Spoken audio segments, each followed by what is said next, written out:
ਗਾਣੇ ਵੀ ਲਾ ਰਹੇ ਆ।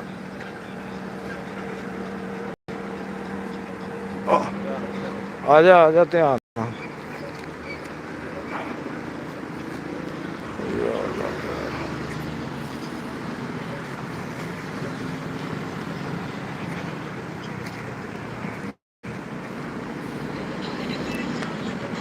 ਆਹ ਵਾਹ,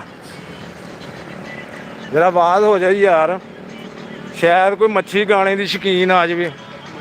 ਮੈਂ ਗਾਣਾ ਸੁਣਨਾ ਘੱਟ ਬਹਿ ਗਿਆ। ਕਾਸ਼ਫ ਸਾਹਿਬ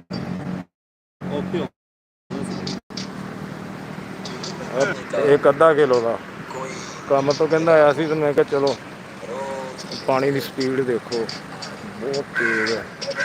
510 ਕਿਊਸਕ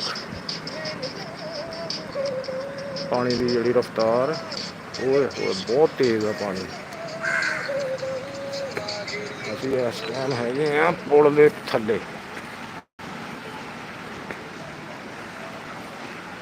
ਇੱਥੇ ਪਾਣੀ ਦੀ ਆਵਾਜ਼ ਦੇਖ ਕਿੱਦਾਂ ਖੜਕਦੀ, ਉਹ ਵੱਜਦੀ ਆ ਨਾ ਪੁਲਾਂ ਦੇ ਉਹਦੇ ਵਿੱਚ।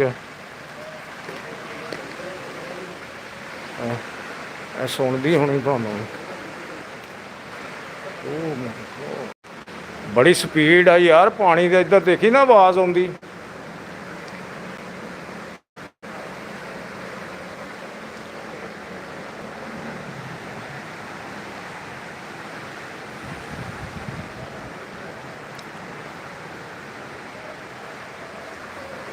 चीचावतनी दरियाए रावी, बहुत पानी है, बहुत पानी है। अज तो फिर भी कम आ, लेकिन यह है कि उधर असी देख के आए हैं, वो तो लोगों दी जमीनों के विच वड़ गया, लोग घरों बेकार हो गए।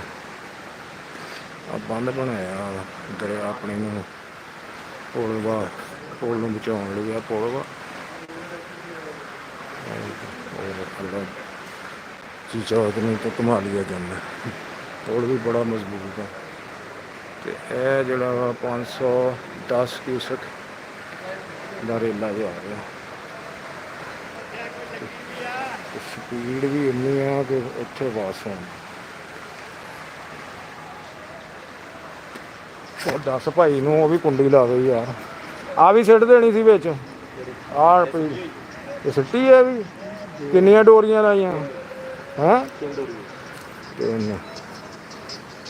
तीन जाल लिया आप वड़ के फड़ लेंगे।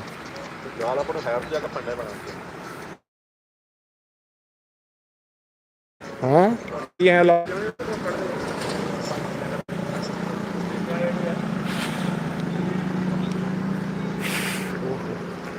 बस भी बहुत आ जड़ा है ना एरिया, ये बहुत डेंजरस है। देखो पानी आ आया।